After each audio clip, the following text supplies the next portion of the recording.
kira begini Bung, kita tidak bisa mengambil generalisasi dampak daripada pandemi ini terhadap badan-badan usaha termasuk BUMN. Memang ada BUMN yang terdampak oleh pandemi ini, tetapi ada juga korporasi termasuk BUMN yang sebenarnya sebelum pandemi sudah berdampak terhadap kinerjanya. Ambil saja PTPN misalnya, itu sudah anjlok beberapa tahun yang lalu.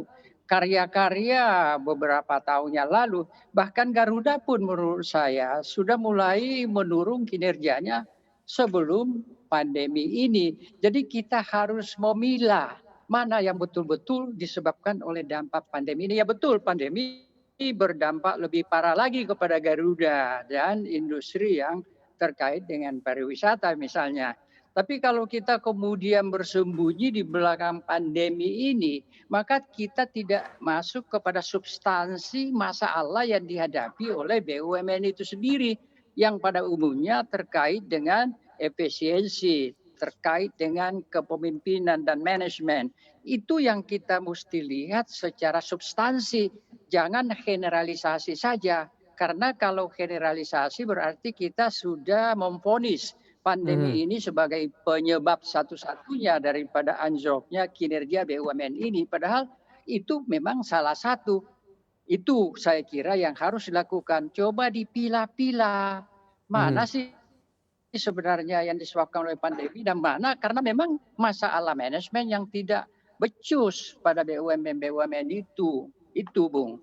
Iya, Pak Tanri, tapi, kalau kita pilah-pilah sebenarnya ya, yang tadi Anda katakan PTPN, terus juga Garuda, terus juga beberapa BUMN-BUMN lainnya yang sebenarnya tidak profitable dan juga tidak menyetorkan dividen kepada negara selama ini. Dan ya kalau kita lihat di satu sisi juga ada BUMN yang memang terdampak karena pandemi COVID-19. Kalau kita berbicara dulu BUMN yang memang sudah tidak profitable selama ini, misalnya juga PTPM yang Anda katakan sudah menurun kinerjanya, Garuda Indonesia juga bahkan menumpuk utangnya begitu. Anda melihat apa sebenarnya yang harus dilakukan oleh pemerintah? Apa harus ada upaya restrukturisasi atau mungkin harus ada merger atau penggabungan beberapa BUMN agar terjadi penyehatan di lingkungan badan usaha milik negara?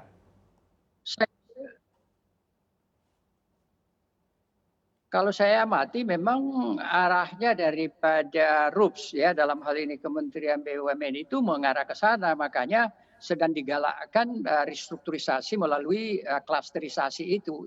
Itu sudah sangat benar sekali. Tapi kan ada masalah. Masalahnya itu adalah bahwa kita berpacu dengan waktu. Maka langkah-langkah yang harus diambil melalui restrukturisasi itu harus cepat. Tidak bisa terpotong-potong dan kita terlambat. Karena keterlambatan itu akan mengakibatkan kerugian yang tidak bisa di-recover kembali. Ambil saja misalnya ya Garuda pun misalnya ya, sebenarnya kan Garuda itu langkah perbaikan dan perubahan daripada struktur keuangannya, struktur manajemennya kan mestinya sudah dilakukan sebelum pandemi sebenarnya ya. Jadi di situ kan sudah bisa kita lihat bahwa di Garuda itu misalnya dan bukan di Garuda saja, di karya-karya di PTPN itu efisiensinya rendah sekali, kosnya terlalu tinggi. Bandingkan dengan swasta, pasti kosnya lebih tinggi. Nah, itu yang harus diterobos. Saya membenahi Garuda tahun 98. Itu 22 KKN kita basmi dalam 1 bulan.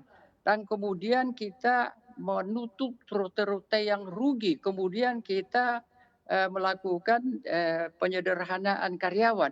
Itu sekaligus dilakukan pada waktu yang bersamaan sehingga dalam 1 tahun Garuda kita bisa turn around. Nah ini kalau kita berkutak-kutik dengan ganti direksi, ganti komisaris, maka langkah-langkah aksi korporasi tidak bisa berjalan dengan cepat dan berkesinambungan. Itu terjadi di BUMN itu. Jadi kalau Anda tanya saya, ya memang eh, tugas daripada pemerintah dalam hal ini Kementerian BUMN yang mewakili Republik sebagai RUPS, itu memang harus mengambil langkah-langkah dengan cepat dan serentak begitu. Pembenahan itu tidak bisa parsial. Jangan lupa untuk download aplikasi CNBC Indonesia yang tersedia di Play Store dan juga App Store untuk mengikuti terus perkembangan informasi seputar ekonomi dan bisnis terkini.